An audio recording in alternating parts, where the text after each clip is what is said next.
Então, boa noite, pessoal. Sejam bem-vindos à série de palestras que vai acontecer aqui no Instituto Florescer Caldeira. A gente está começando hoje com o João, que vai trazer um assunto que muita gente tem dúvida, que é DevOps. Tentei colocar aqui, ó, um símbolo parecido com o símbolo DevOps. Boa E tentativa. aqui, essa chamada, essa aula, essa palestra, esse momento é dedicado a muitas pessoas que estão entrando na área de tecnologia. Eu sei que tem muita gente aqui presente que já é da área, mas a gente está trazendo esse conteúdo para quem já é e para quem está migrando, está iniciando também nessa área de conhecimento. E quem está começando agora na área de TI, seja muito bem-vindo. Eu vou passar agora para a nossa presidenta, Alessandra Caldeira. Tá Oi, com... gente, boa noite, tudo bem? Olha, eu quero muito agradecer o tempo de vocês. Vocês estão aqui numa missão incrível que é ouvir o João, a receber um pouquinho do conhecimento que ele tem para compartilhar com a gente e vai ser um momento de troca também no final. E eu estou muito feliz porque o João foi um aluno exemplar sempre, é um cara muito bacana, tem um coração gigante, tá sempre com esse sorrisão aí, não tem tempo ruim com ele, sempre que a gente pede a participação dele. Estou muito feliz de ver carinhas aqui conhecidas também, de outros tempos, e a gente vai ter outras palestras aqui no decorrer desse mês, tá? Então, convidem as pessoas que vocês quiserem para, ou quem não conhece nada da área de tecnologia, para vir conhecer um pouquinho, ou quer aprender. A gente não vai ter só sobre tecnologia, a gente vai ter sobre diversas áreas palestras aqui, que a ideia é fazer com que o Instituto compartilhe o máximo de conhecimento possível com vocês. E aí, tem uma pergunta que não quer calar, né? E eu vou fazer essa pergunta, assim, eu vou fazer a pergunta, vou deixar e João se apresenta, tá? Que é aquela pergunta básica. João, para quem não entende nada, DevOps é a mesma coisa que Cloud? É o mesmo trelelê? É diferente? O que que é? Tu vai contar tudo isso para a gente? Oi, claro, claro. Boa noite a todos.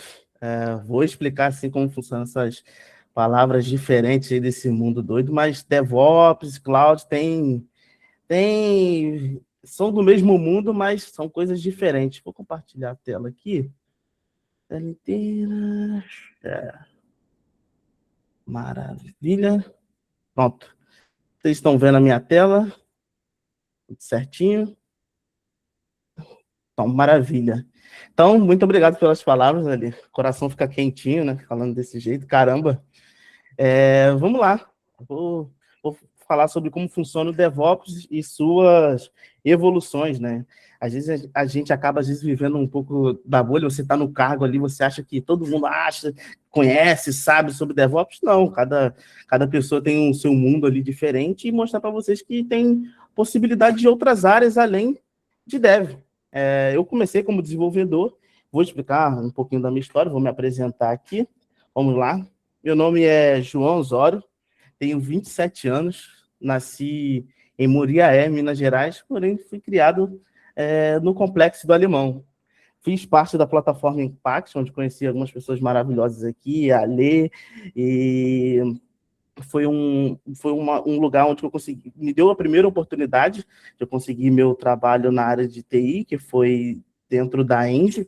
Foi um lugar que eu trabalhei ali 1 ano e meio como desenvolvedor, foi uma experiência, assim, gratificadora, foi um sonho realizado, mas foi onde também eu conheci um pouquinho mais desse mundo de nuvem, e foi onde que eu pensei ali, vou aproveitar que o muro está baixo, vou pular esse muro, e fui para a parte aí de DevOps, SRE, vou explicar também esse termo de Platform Engineer, onde eu atuo no C6 Bank, é uma área onde trabalhamos com infraestrutura, a gente trabalha muito com automação, porém ajudando outros desenvolvedores e SREs nos seus trabalhos, no dia a dia, você desenvolver uma automação onde o cara realmente consiga focar no seu trabalho, no dia a dia. Então, você criar Golden Path, no final vou explicar como funciona isso.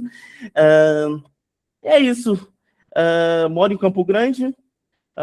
No meu tempo livre eu gosto muito de jogar no computador, sempre, mas não dá, né? Porque a gente fica estudando, tudo muda na TI, tudo é muito rápido.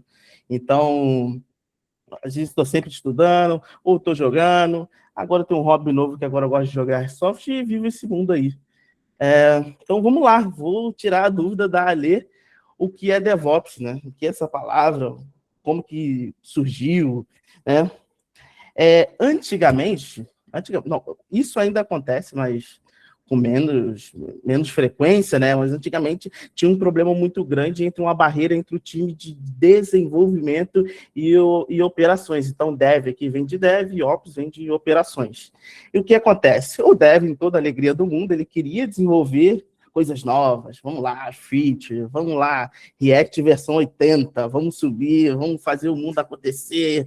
E o que acontece? O time de Ops não curtia tanto essa mudança, porque trazia, entre aspas, assim, estabilidade no ambiente. Tinha um muro muito grande entre essas duas áreas, porém elas precisavam se conversar. Então eles precisavam chegar no meio termo ali. Então, aqui no texto, por exemplo, o que significa DevOps para as equipes, né? Permite que funções anteriormente isoladas, desenvolvimento e operações, engenharia de qualidade e segurança, atuem de forma coordenada e colaborativa. O que acontece agora? Você tem a parte de TI entregada, focada para entregar software de forma mais rápida e sincronizada. Entendeu? Então, por exemplo, eu preciso desenvolver tal feature, porém, eu preciso que ela tenha segurança X, Y, Z. Os times vão se conversar, vamos chegar no meio termo, todo mundo vai trabalhar numa cultura, né? Tem gente que fala que é metodologia, tem gente que fala que é cultura, eu não falo, eu prefiro chamar então de cultura, mas é uma cultura cross ali entre os times que estão focados em uma coisa só, entregar software mais rápido. Às vezes o dev ali, né, desenvolve, etc., termina a sua tarefa, tá aí o depois, e para entregar em produção. E quando a empresa tem um problema ali, às vezes demora 2 horas ali para fazer um build de alguma coisa, entregar esse software em produção. Antigamente tinha muito essa coisa do deploy manual. Então, você terminou de desenvolver, você vai lá acessar uns lugares X, você vai colocar os arquivos manualmente. Existia isso, pessoal. Tinha um tempo que não existia Git, não existia GitHub, então, FTP. Nossa, pai do céu. Eu não cheguei a atuar com isso, não, mas estou ligado da história. E falam que é horrível, era sofrido. Eita, acabei passando aqui. Então, e você fazer as coisas de forma manual está muito suscetível a erros. Então, tem muito dessa coisa de você trabalhar com os times, mas de forma automatizada. Então, por exemplo, criar esteiras. Então, por exemplo, quando acontecer X coisas, vamos pegar o software, fazer X coisas, vamos melhorar o build. Sei lá, está demorando 2 horas. Qual é o problema? Qual é o gargalo? Por que está demorando 2 horas? Não, é X ponto do Java que está dando problema. Então, os times irão trabalhar juntos para resolver esse problema e entregar o software de forma mais rápida. Aqui tem algumas coisas, real-time feedback loops. Então, por exemplo, quando você tem uma esteira, você pode falhar ali antes, você pode ver o que está acontecendo. Beleza, meu software está subindo, mas eu estou acompanhando aqui tal. Não, tal módulo de usuário está dando problema. Tem muito dessa coisa do monitoramento, você acompanhar o que está acontecendo de ponta a ponta, você conseguir ter respostas, não ficar muito cego. Às vezes acontece, né? Tipo, a aplicação deu erro. Por que deu erro? Você precisa ter monitoramento. Então, tem muito dessa coisa que você tem tempo de resposta, performance métricas, monitoramento de uptime, você precisa monitorar as suas aplicações, entendeu?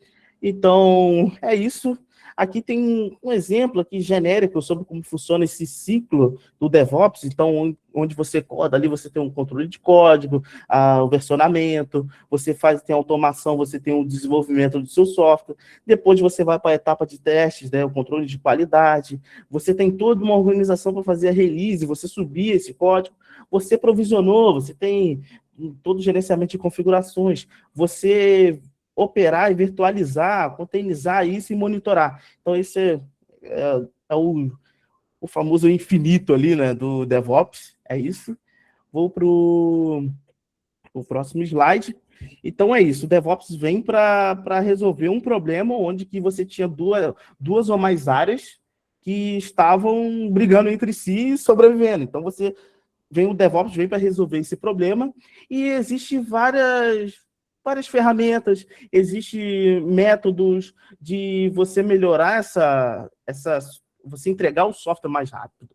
E uma delas é o CI/CD. Então, o CI seria de Continuous Integration, o CD de Continuous Delivery ou Continuous Deployment.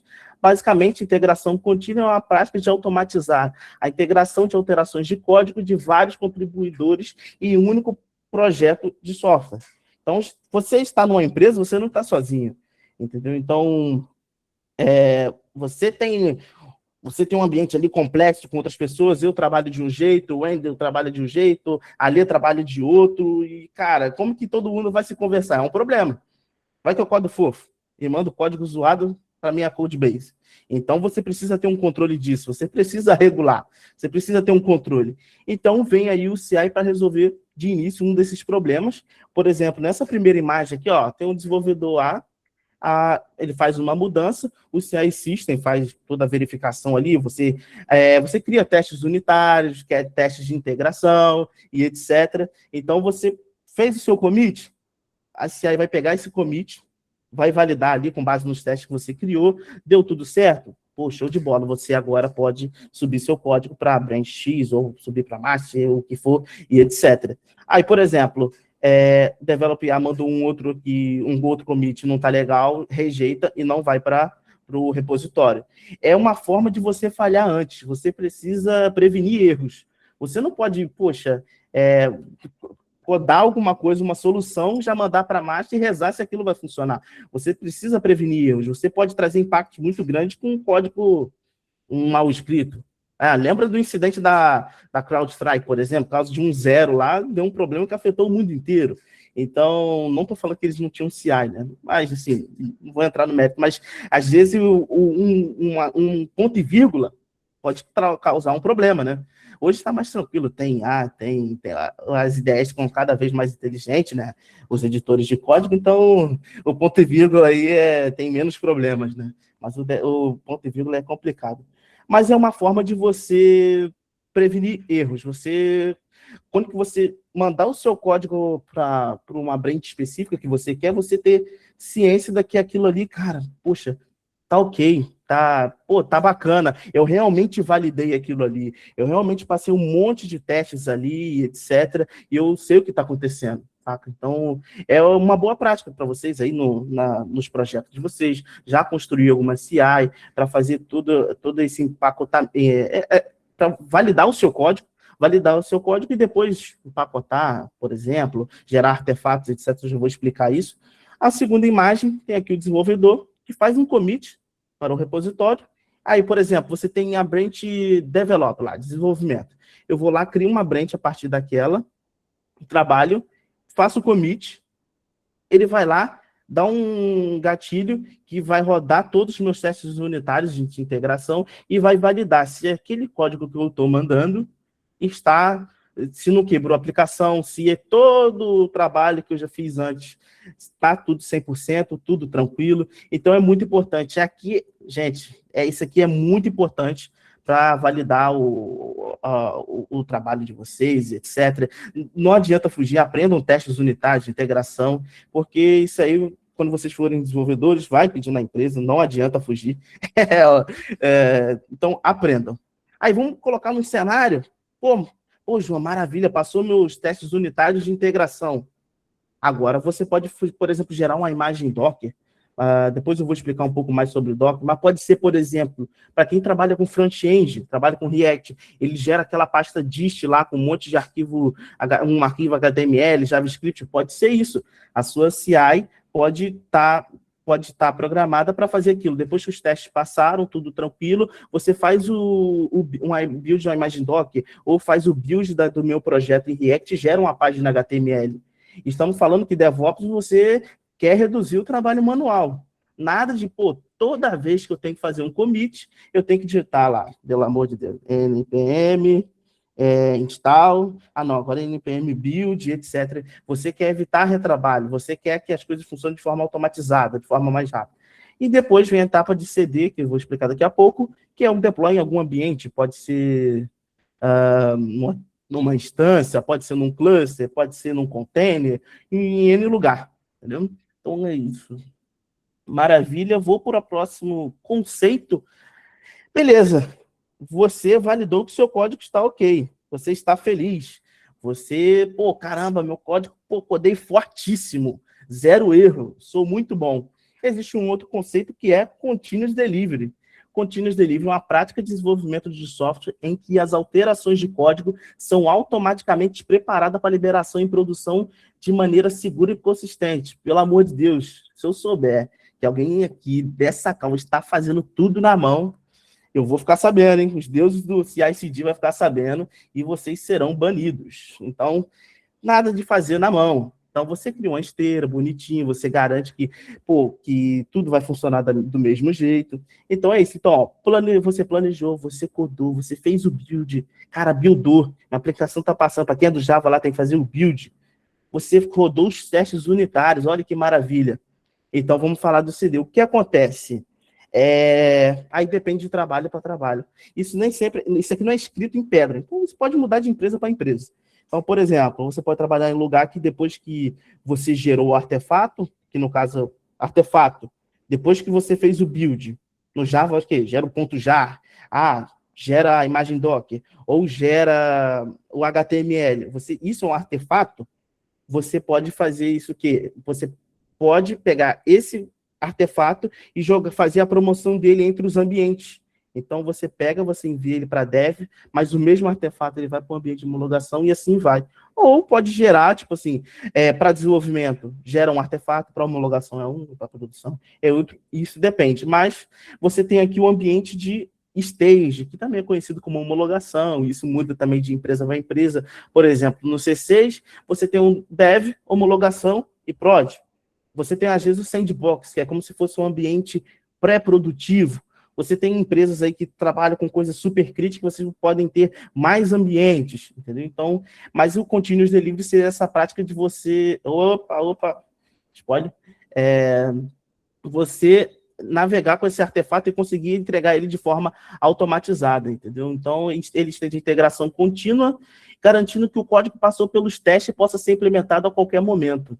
Entendeu? Então, é isso. Então, aqui você tem a parte automática. Quando chega um certo ponto, é manual. Geralmente, sempre em produção, você tem que clicar lá o botãozinho, liberar. Entendeu?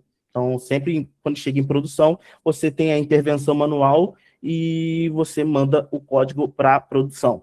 Entendeu? Então, maravilha. Até aqui, tudo bem? Deixa eu olhar aqui o chat. Que maravilha. Então, beleza. Olha. Aqui tem um outro exemplo, uma imagem, para exemplificar melhor, entendeu? Então, por exemplo, o dev está lá tem um Bitbucket, existem outras ferramentas, GitHub, existe o GitLab, entendeu? Não se apeguem à ferramenta, não. Então, você foi lá, criou um ambiente de feature, né? Você vai mandar lá, agora que vou mandar a minha API com a função nova. Você criou um pull request, uma solicitação de mesclagem. Rodou os testes unitários, rodou a análise de código, viu a qualidade das métricas. Então, no CI, é uma forma ali, eu acabei falando rápido, é uma forma de garantir que o seu código está íntegro. Então, você pode rodar o próprio build ali, óbvio, você tem que rodar, aí não tem milagre, fazer o build. Você pode rodar linters de código, onde você, por exemplo, acho que no sistema do JavaScript utiliza muito o ESLint. Agora eu não vou lembrar das outras linguagens. Toda linguagem tem sua ferramenta. Você pode rodar esse Static Code Analysis para analisar seu código. Se seu código está mal escrito, se tem coisas redundantes. Tem ferramentas como, por exemplo, o SonarQube, que você pode integrar ali na sua esteira de CI para validar isso daí. As suas ferramentas de teste, acho que é JUnity, você tem Selenium, acho que Selenium é para integração. Agora deu branco. Mas você integra tudo isso dentro da CI. Para o quê? Você garantir que seu código está ok. Então, por exemplo, por que eu vou analisar Static Code? que é Static Code Analysis? Por exemplo, alguém codou fofo, o código está repetitivo, variáveis não usadas, que, por exemplo, você foi lá, declarou a variável, não usou e deixou lá parada. Essa ferramenta vai pegar. Tem outros recursos, não cabe entrar aqui nessa apresentação, mas iriam pegar nessa ferramenta de code análise. Então, é isso. Então, você ali garante tudo bonitinho. Beleza, cara, mandei meu código para master, ele passou. Então, estamos aqui nessa etapa. Aqui tem a ferramenta de CI, pode ser o Jenkins, pode ser o próprio GitHub Actions. Aí tem N ferramentas que resolvem aí o mesmo problema. Ela verifica a branch master, a branch principal, e faz o quê? Também roda novamente para garantir os testes unitários, Static Code Analysis, qualidades métricas ali, faz o build e depois faz o push para o Artifact Repo. Existem outras ferramentas, né? Então, tipo, você gerou o JAR, você gerou o teu HTML, você gerou todos os seus arquivos ali que é importante para você enviar para a produção. Você precisa ter um local para guardar. Por exemplo, imagem Docker, a gente utiliza Docker Hub. Entendeu? Então, vamos colocar, existe uma ferramenta específica, como, por exemplo, o Nexus. No C6, por exemplo, eu utilizo o Artifactory. Eu utilizo o Nexus também, mas o Nexus dá para morrer. Mas utilizo o Artifactory, que é uma ferramenta focada para você guardar seus artefatos. É tudo compatível, bonitinho. Você precisa ter pastas organizadas de um jeito diferente para você guardar, por exemplo, sei lá, uma imagem Docker, etc. É uma ferramenta que também, às vezes, te ajuda com cache, né? Então, não vou entrar em tantos detalhes, mas você precisa guardar seus artefatos. Você não pode guardar no GitHub. O GitHub é para guardar só código. E os artefatos? Então, aí surgem essas ferramentas. Aí, beleza. Eu tenho um artefato, meu código passou. Você pode fazer o start manualmente, ou pode ser de forma automatizada, um deploy, por exemplo, um ambiente de staging, de homologação. E lá vai rodar outros tipos de teste. Aí também teste de integração, de regressão, testes de aceitação. Depois você pesquisa esse termo, isso aí que também é um outro mundo gigante, que é o mundo de QA, o mundo de teste, é um outro mundo gigantesco. Vale a pena depois vocês pesquisarem sobre isso. Mas aí você tem um ambiente de homologação. Maravilha. Então, você precisa escrever bons testes, lembrar disso. Beleza, você quer uma CI, mas se você escreve nenhum teste, ou você escreve Hello World, eu posso, por exemplo, fazer uma CI e botar lá, Hello World, e ficou verdinho. Nossa, rodou meus testes. Não, você precisa realmente ter uma boa cobertura de teste, ter testes eficientes, que às vezes você tem um teste ali, mas às vezes ele não está testando nada, só é um monte de número. Então, estudem testes unitários, integração e etc. E façam bons testes. Beleza, João, passou nesses testes no ambiente de homologação. Agora, de novo, você vai promover o artefato. Existem lugares que fazem a promoção do artefato, que é pegar o mesmo, repetindo, a mesma caixinha, né, a mesma imagem, por exemplo, a imagem Docker, e ir subindo para cada ambiente, e vai embora. Mas tem lugar que, às vezes, igual eu falei, gera um artefato só para desenvolvimento, um artefato para homologação, é separado por ambiente. Então, aqui tem um ambiente aqui, às vezes, sei lá, em uma empresa tem um ambiente de testes de aceitação, que, por exemplo, às vezes é um ambiente que um Product Owner tem acesso, ou é o time de QA, ou às vezes é uma pessoa importante da empresa de vocês que vai fazer o quê? Realmente, manualmente, vai acessar a interface da sua aplicação, vai verificar se está tudo funcionando perfeitamente. Às vezes, por exemplo, esses ambientes podem utilizar, às vezes, até dados produtivos. Isso varia de ambiente para ambiente. Então, você tem ali a aceitação, por exemplo, pô, meu PO falou que está tudo ok, cara, que feature maravilhosa, está tudo 100%. Então, ele marca o artefato como aceito e você faz aí o deploy manualmente para o ambiente produtivo. A grosso modo, assim, né, de forma simples, esse seria como se fosse uma esteira de CI e uma empresa grande, uma empresa que realmente implementou CI/CD ali de forma adulta, né? Então, mas seria mais ou menos com isso. Então, espero que vocês tenham entendido. Vou para o próximo slide. Continuous Deployment é uma estratégia de desenvolvimento de software em que as mudanças no código em um aplicativo são liberadas automaticamente no ambiente de produção. Eu, particularmente, eu me lembro de nunca vi o Continuous Deployment, não, mas tem que lembrar um cenário muito específico. Mas seria uma forma, você mandou o seu código, por exemplo, uma branch de desenvolvimento, ela vai seguir a esteira sozinha, vai confiando nos testes.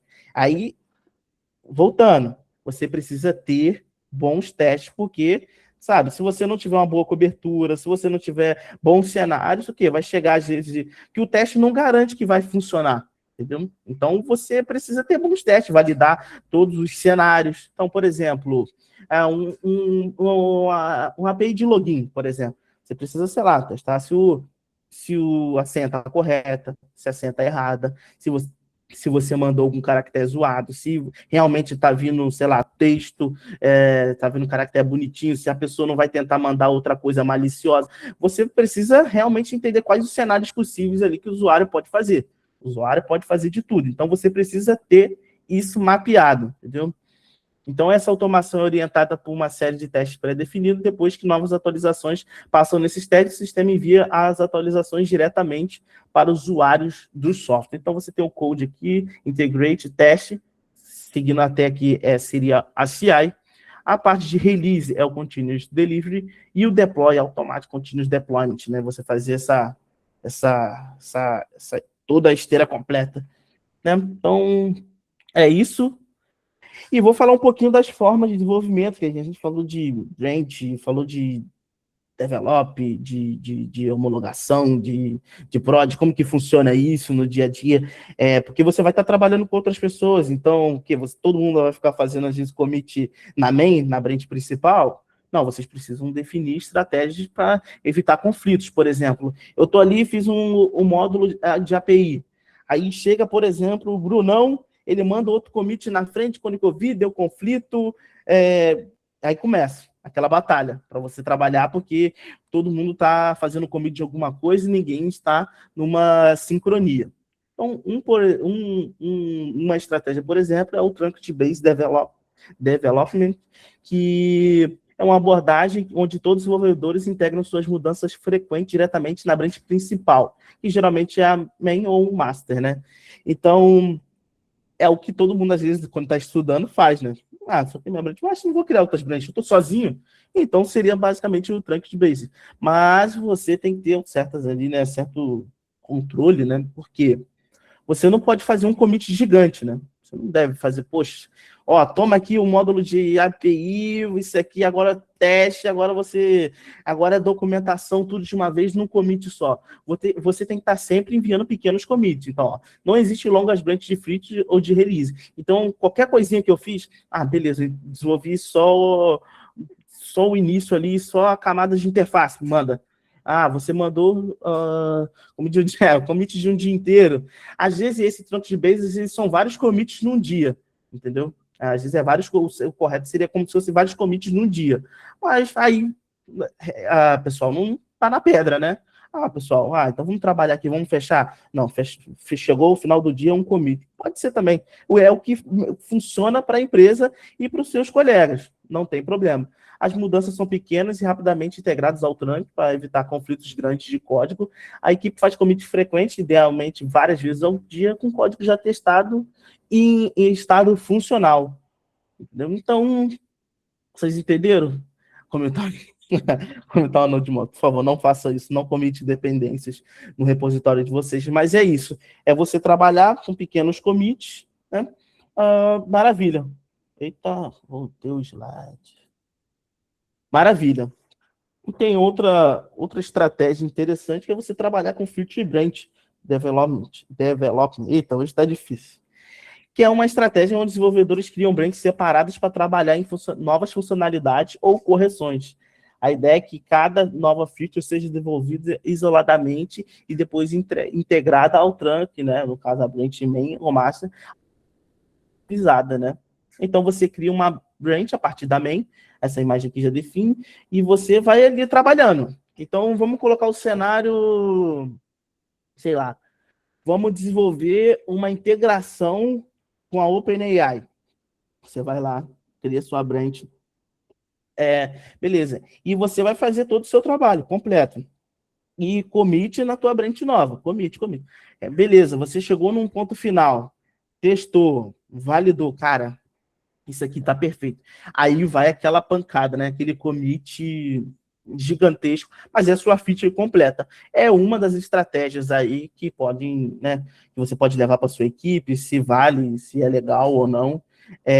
Mas é importante ter testes. Ter testes. Vocês precisam fazer testes, porque vocês precisam errar antes, não pode errar em produção.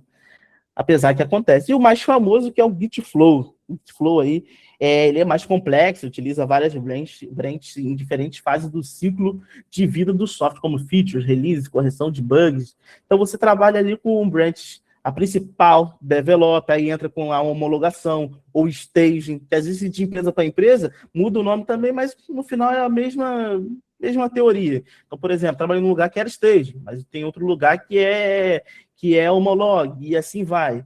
Então, você tem, por exemplo, a branch principal, qualquer problema que teve, cara, tem um bug em produção, você cria uma branch a partir de hotfix.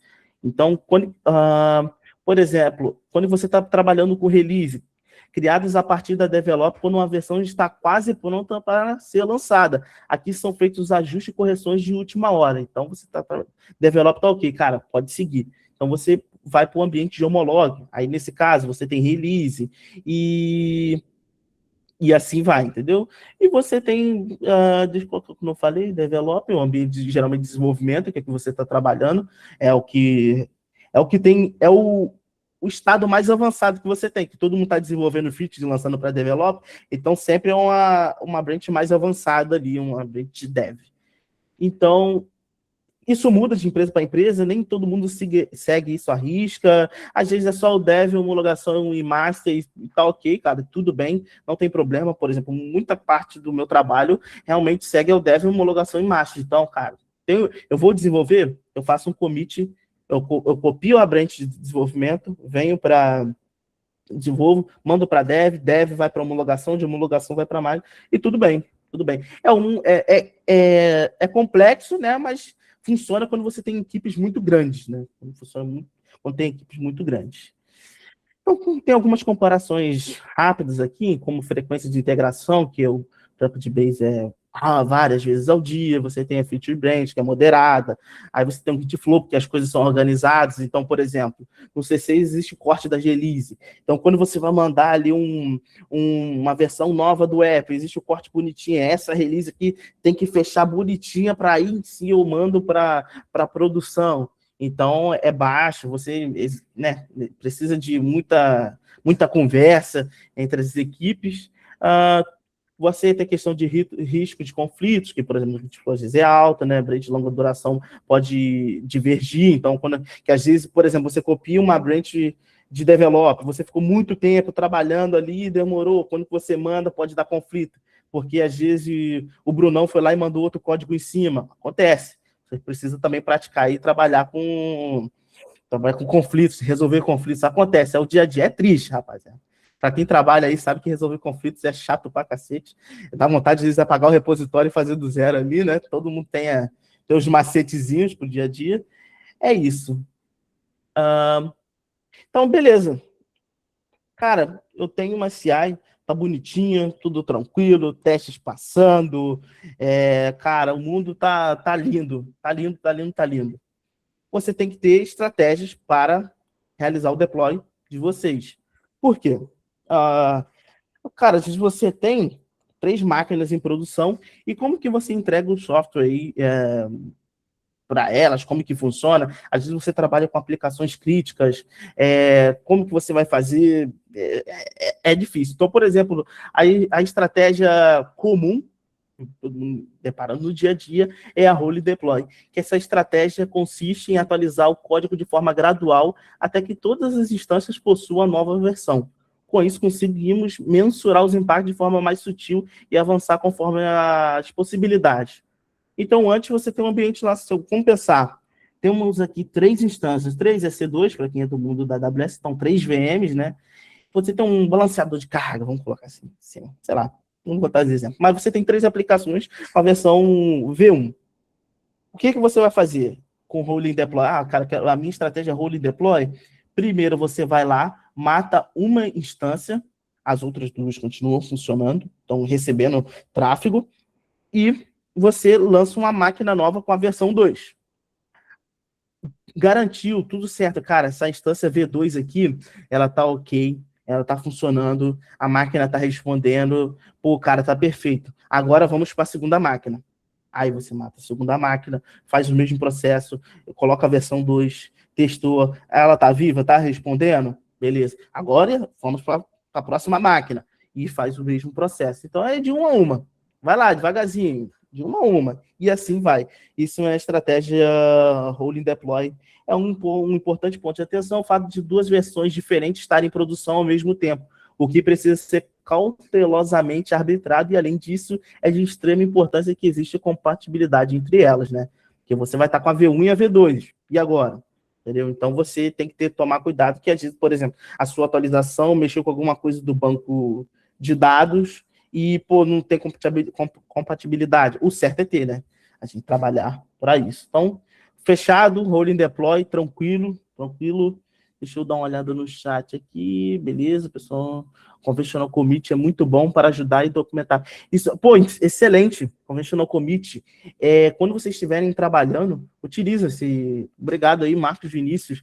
É um convenção de padrões de commit. Então, por exemplo, se você está fazendo uma feature, você vai colocar lá feature, 2 pontos, e você vai descrever aquilo que você fez. Às vezes acontece do pessoal vai trabalhar a commit.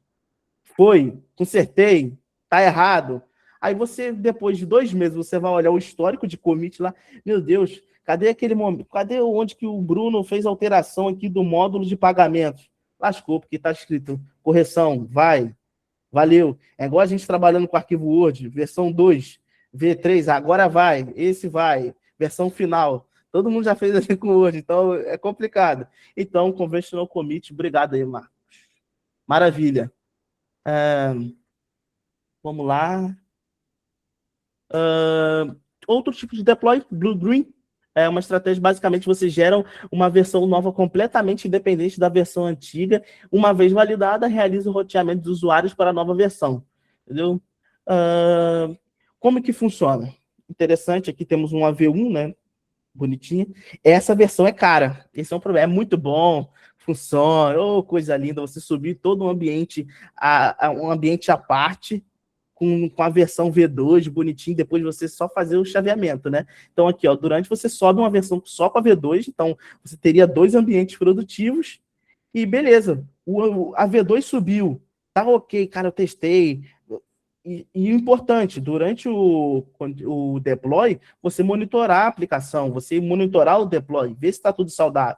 A aplicação nova está respondendo, tudo tranquilo, as portas estão funcionando e etc. Pô, tá show de bola.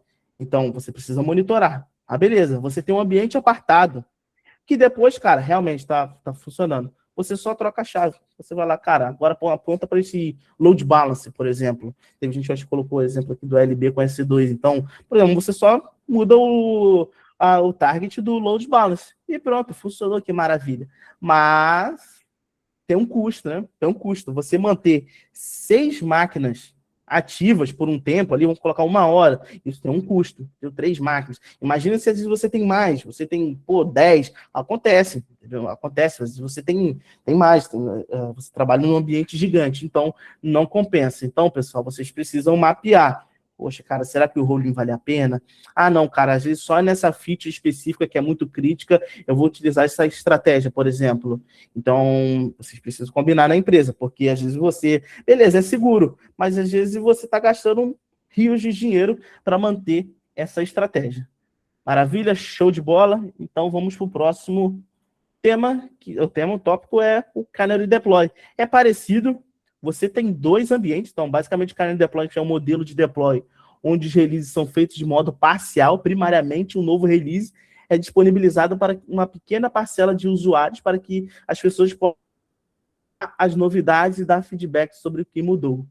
Caso essas mudanças sejam estáveis e aceitas, a atualização é realizada para as demais pessoas que utilizam o sistema. Essa daí o pessoal já deve, sem querer, já deve ter sido parcela desses usuários. Você tem o mesmo cenário aqui, V1, tudo tranquilo. Você sobe outro ambiente paralelo e o que acontece? Os usuários são migrados de forma parcial. Então, por exemplo, eu vou liberar aqui, cara, pô, beleza, eu trabalho no Facebook, Facebook faz isso, um monte de pessoas, um monte de empresas fazem isso aqui, por exemplo. Você sabe quando que, por exemplo, uma feature, por exemplo, do WhatsApp saiu, tá funcionando para você, mas a pessoa do lado não fala que, tipo assim, caraca, por que não tá funcionando para mim aqui? Não apareceu. Pode estar caindo, às vezes, num Canary Deployment. Por exemplo, se eu vou liberar para 5% dos meus usuários. Cara, vou liberar essa feature para os usuários de um grupo X, por exemplo, que esse grupo X aqui é mais propenso a utilizar essa feature já de início. Vou colocar aqui. Então, você tem aqueles 5% de usuários utilizando.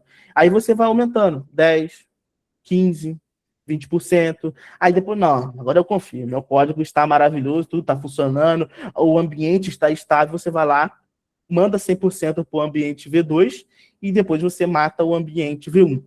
É seguro? Pô, maravilha. Você conseguir controlar tudo bonitinho, mas você precisa ter observabilidade desse ambiente novo, tudo bonitinho, tudo funcionando, entender o que está acontecendo, se as requisições não estão falhando. Então, não é simples, é só gerar um ambiente e aí chaveando. Você precisa monitorar, ver se está tudo certinho. Geralmente, você está trabalhando com aplicações muito críticas, muito críticas. Então, você recomenda aí o Canary Deployment, mas entra a questão do custo. Beleza? Então, vamos lá. Falar sobre os ganhos, né? Você consegue entregar mais rápido, isso é muito bom. Você com DevOps, você trabalhar com um time de desenvolvimento. Poxa, cara, o que podemos fazer aqui? Podemos trabalhar juntos para a gente conseguir pegar esse software, entregar de forma mais rápida. Por que essa CI está demorando? Por que para rodar os testes está demorando 1 hora? O que a gente pode mudar? É um problema da CI, às vezes o hardware está fraco, ou você codou fofo, o que acontece? Às vezes o dev deixou passar, pessoal. Todo mundo coda fofo um dia. Não tem jeito. Não tem jeito. Todo mundo faz parte do time. Pode acontecer, vamos conversar junto com, vamos atuar, beleza. Você tem esse ganho, melhor qualidade, testes automatizados, detectam erros cedo. Gente, isso é importante, detectar erros cedo, né? Você não deixa para falhar em produção. O nervoso que vocês irão passar é enorme quando você descobrir que tem um bug em produção. Menos riscos, deploys menores e mais confiáveis. Sempre dá um friozinho na barriga quando eu tenho que mandar aquele commit enorme, um monte de feature, etc., quebra compatibilidade, etc., e dá um medo. E você sabe, cara, eu estou mandando uma bomba, ela pode explodir a qualquer momento, ou não. Então, você está sempre fazendo commits menores, validando aquilo ali de forma separada, é super importante. Automatização, gente, nada de tarefa manual, que você está suscetível a erro, até para você procurar depois o que aconteceu, de ter alguma coisa errada, o que aconteceu? Então, automatização, feedback contínuo, então você tem, por exemplo, cara, mandei um código, tá zoado, a esteira foi lá, rodou o lint e falou, cara, você errou em tal ponto, rodou os testes, cara, você falhou no teste desse daqui. Então, você tem um feedback rápido, você... Em poucos minutos ali, você já mandou o código, você já recebeu a resposta, você já mandou o commit novo e assim vai. E redução de custos, menos retrabalho e falhas em produção. Porque você falhar em produção, o ambiente está fora, você pode gerar inúmeros problemas. Imagina aí, por exemplo, o próprio C6 ficar com o app parado 1 hora. Olha quantos milhões que o C6 deixa de perder. Então, a gente precisa evitar retrabalho, entendeu? Então, mas nem tudo são flores, você tem um desafio, né? Você tem configuração complexa, então você manter um pipeline, ao mesmo tempo que você trabalha com essa coisa cross, com todo mundo, é difícil alinhar todo mundo num só caminho. Não, pessoal, vamos fechar nisso daqui. Então, manter um pipeline eficiente exige esforço, você precisa estar sempre com conversa, às vezes sai uma versão nova, alguma coisa quebrou. Pipelines quebram, não é só que você faz uma vez e funciona para sempre. Você exige sempre manutenção, é igual ao carro, mano. Tem que ir lá na oficina, você dá um trato, você troca uma pecinha ali, não, agora eu vou colocar uma paradinha, ou vou fazer um upgrade, vou colocar aqui um turbozinho, e assim vai. Integração de ferramentas, você precisa garantir compatibilidade entre diversas ferramentas, igual, por exemplo, você vai falar com Lint, você vai falar com Sonar, você vai falar com X, com Actions, você vai falar, ou vai falar com GitLab, sei lá, você garantir que tudo se conversem, é complicado. Testes inadequados, não adianta. Você tem uma CI que só realiza Hello World.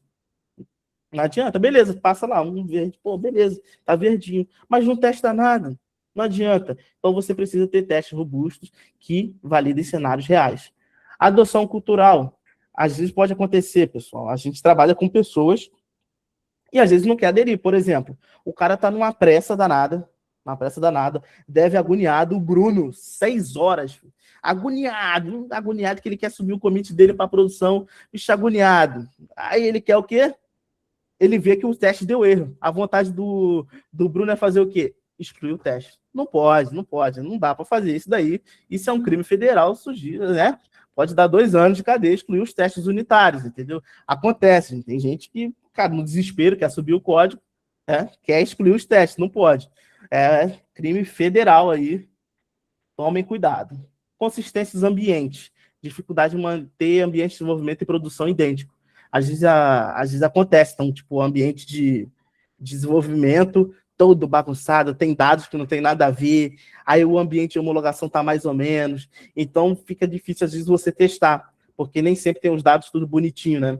Então, é zoado. Então, você precisa manter sempre ali, por exemplo, o ambiente de produção, sempre enviando dados para homologação, sei lá, por exemplo. Então, quando você manda para homologação, você tem certeza que está parecido com produção. Acontece que, às vezes, é difícil você gerenciar isso e realizar gerenciamento de segurança, integrar verificações sem comprometer a velocidade. Eu esqueci de falar que tem scanners de segurança também. Então, por exemplo, você pode sem querer, deixar uma API que, Bruno, você que está começando, nada de comitar o arquivo .env, nada de comitar os arquivos de variáveis de ambiente lá, tudo, não faça isso, a API key. Então, você pode ter uma esteira que valide para o Brunão não enviar os segredos em produção, entendeu?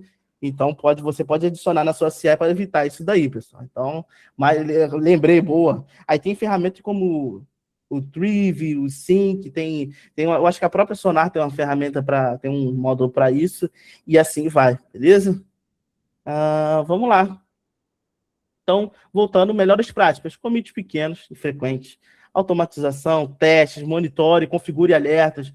Então, tá alguma coisa estranha, o ambiente está zoado, já solta um alerta. Deixa os ambientes consistentes, verificações de seguranças integradas, rollback rápido e seguro. Então, você planejar como seria o rollback da sua aplicação. Então, por exemplo, quando você está ali na esteira de CD, será que meu rollback, eu consigo fazer um rollback rápido? Já colocar outra máquina no lugar? Geralmente, algumas ferramentas ajudam com isso e etc. Quando vocês aprenderem cloud, vocês vão aprender isso daí. Manter um ambiente limpo. Então, você ter um ambiente limpo facilita, entendeu? Então, tem um repositório central de artefatos para você organizar, para você entender. Por exemplo, você tem 10 versões lá. Você tem a versão 1.0, a 2, a 3. Você tem um lugar central onde você guarda. Isso é fácil, porque você entendeu, cara, deu erro na versão 10. Preciso voltar para 9. Cara, você consegue fazer o rollback de forma rápida. Você sabe onde está. Porque imagina, você guarda o segredo aqui, um artefato no local A, outro no local B, outro no C. Na hora do rollback é desespero, entendeu? E tem a scanner de segurança para evitar tristeza em produção. Então, vamos falar um pouquinho dos componentes, os nomes das ferramentas famosas, etc. Então, vamos lá. Para colaborar, que é a parte ali do começo, vamos pegar os cards. Você tem ferramentas como Gira, Trello. Todo mundo já deve ter escutado sobre essas 2 ferramentas. As outras aqui eu não conheço, mas a imagem é bacana. Para conversar com o time, você ali tem um local central. Para a galera moderna, aí tem o Discord, né? Eu vi que algumas empresas utilizam o Discord, top demais.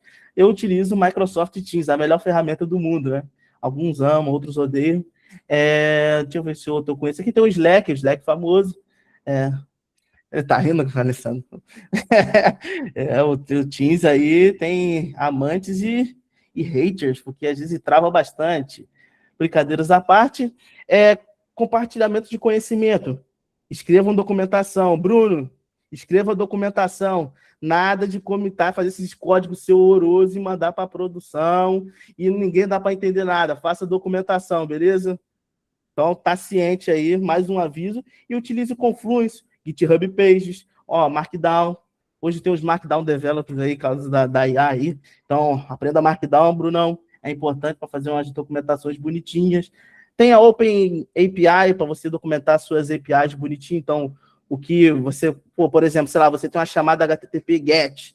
Você documentou, ó, essa minha, para você fazer essa requisição, tem atributo X, esse vai ser a resposta. Então é isso. Vamos lá para build. Aí você utiliza o Git ali para você ter um sistema de versionamento local, GitHub, que é a plataforma remota. Para CI, você pode utilizar o Actions, você tem Drone, você tem CircleCI, Jenkins. O Jenkins é bem famoso, porém eu nunca utilizei. Para build aí, eu acho que o sistema Java é Gradle, você tem Maven, ou você trabalha com imagens Docker, você utiliza o Docker. Você tem um monte de ferramenta. Gerenciamento de banco de dados, você tem o Flyway. No C6 utiliza esse Flyway, eu acho que tem um Linkbase. Para teste você tem um Selenium para testes automatizados. Deixa eu ver uma aqui que eu conheço bacana aqui, o JUnity. Cucumber, já vou falar. Você tem aqui o JMeter também, o PyTest aí do ecossistema Python, show de bola. Deixa eu ver, tem mais? Não, show de bola. Ferramentas para deploy, para te ajudar com deploy. Tem um Rundeck. Ou você pode fazer com SSH utilizando o Ansible, né, que é a ferramenta aqui abaixo. Você pode fazer o deploy utilizando o Ansible. Você tem um Code Deploy da AWS. Então, para configuração de ambiente, você tem para criação de infraestrutura, você tem um Terraform. Aí, para você configurar, você tem o Ansible, Puppet. Então, só falando alguns nomes conhecidos aqui que vocês vão encontrar por aí. Para gerenciamento de artefatos, você tem o JFrog, o Nexus, o NPM, por exemplo, você está trabalhando com Node, você tem o Pip, quando você está trabalhando com Python. Então, você tem diversos lugares. Para rodar, você tem AWS, você tem Azure, você tem OCI, a orquestração, você tem Kubernetes, orquestração de containers, né? Nesse mundo DevOps, você cria um container, uma imagem Docker, e depois você quer rodar, você precisa orquestrar, né, esse monte de container. Você tem um Kubernetes. E para ferramenta, e várias outras ferramentas aqui de monitoramento. Vocês vão escutar bastante Grafana, Prometheus. Aí tem algumas ferramentas pagas, esse Dynatrace, Datadog, que são ferramentas aí que você tem que pagar. Deixa eu ver mais aqui. Tem a PagerDuty, e assim vai. Isso muda para cada empresa, aí vocês, né, precisam ser mente abertas, porque, cara, isso varia para cada empresa. Às vezes a empresa, no momento, está utilizando uma ferramenta open source, que é uma ferramenta ali que você não tem nenhum custo, mas às vezes você pode trabalhar com a ferramenta paga, porque às vezes vale a pena para a empresa. Então, sejam mente aberta, não sejam fãs de ferramenta, porque cada ferramenta dessa resolve um problema, tem um propósito. Então, tome cuidado, que a gente às vezes acaba, essa ferramenta é maravilhosa, etc. Vou usar só essa, não. Às vezes, para um cenário X, ela não funciona. E tá tudo bem. Beleza? Então, chegou uma parte aqui de uma pequena demonstração simples e enxuta, aí como seria, por exemplo, um CI rodando. Como seria um CI rodando? Eu fiz uma pequena pipeline aqui no Actions, que ela vai funcionar somente quando eu criar um pull request. Então, quando eu criar um pull request, ela vai validar, ela vai utilizar aqui o Node.js, vai fazer um npm install e vai fazer um HTML validate. Eu quero que ele valide o HTML para ver se eu escrevi direitinho. Entendeu? Então, basicamente, é isso, simples. Óbvio, né? Isso aqui, na vida real, você ia adicionar outras coisas, etc. Ia ter um build maior, ia ter outras coisas para rodar testes, etc. Mas, por exemplo, toda vez que eu fizer toda vez que eu tiver um commit no pull request, ou abrir um pull request, vai ter isso aqui de forma automatizada. Então, toda vez ele vai rodar esses comandos bonitinho. Não vai errar, porque está automatizado. Porque, às vezes, você pode pegar num dia zoado, você esqueceu algum comando e etc., deu problema no build, mas às vezes alguma coisa passou batido e deu ruim. Então, pessoal, automatizem as coisas. Deixa eu fazer um teste aqui.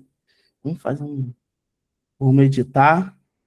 Esse aqui é um HTML simples. Simples, não tem nada demais, que basicamente é essa página aqui. Eu tenho essa página hospedada aqui num cluster que eu tenho, Kubernetes, e demo, Osório demo.osório.dev.br, página simples, então explicando aqui, né, o problema, anos 2000, problema de Dev e Ops, em 2009 nasceu o DevOps, 2010 a 2014 CI/CD se consolida, falando um pouco aqui, em 2013 entra o mundo de containers, né, que você tem a orquestração de Kubernetes, e hoje tem uns conceitos, depois no final vou falar sobre GitOps e IAC, e é isso, eu vou fazer o quê?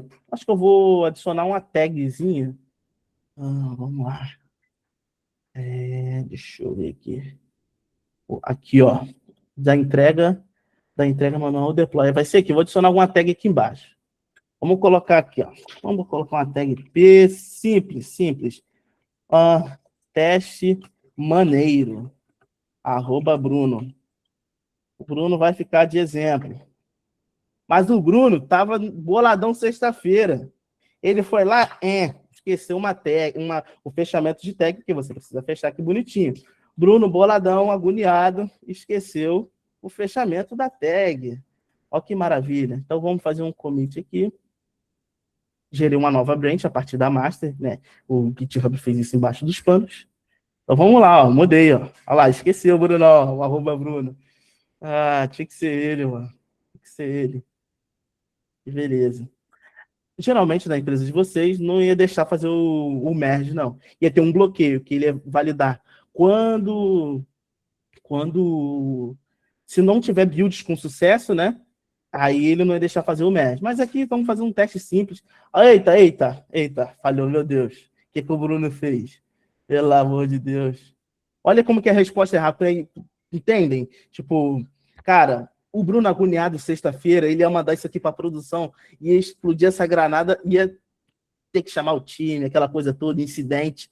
Mas esse aí foi lá e validou isso para mim. Poxa, caramba, tá faltando um atributo, que maravilha. Beleza, deixa eu voltar lá. Vamos consertar isso aqui que o Bruno fez. Olha lá, vamos lá, que maravilha. Esse Bruno é um danadinho. Opa, não, eu tô olhando para Branch Master. Agora eu vou editar, vou fazer na interface mesmo. Agora vamos fechar a tag. O Bruno foi lá, consertou, commit changes, beleza. Closing tag em index.html. Vamos lá, você mandou um novo commit. Vamos ver o que aconteceu aqui, ó. Chegou o novo commit. Tá rolando, validação. Rolando a validação.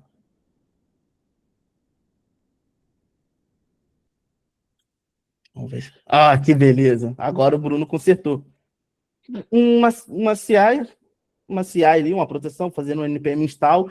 É isso que é o mesmo funcionamento. A diferença é que na vida real ia ter muito mais coisas, testes, tal, etc.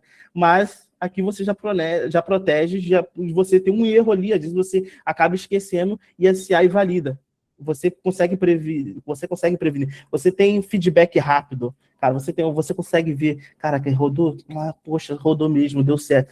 Não, falhou, eu consigo ver, eu consigo ter esse feedback rápido, né, que é um dos Branch Master, mesma coisa, você consegue ter esse feedback rápido.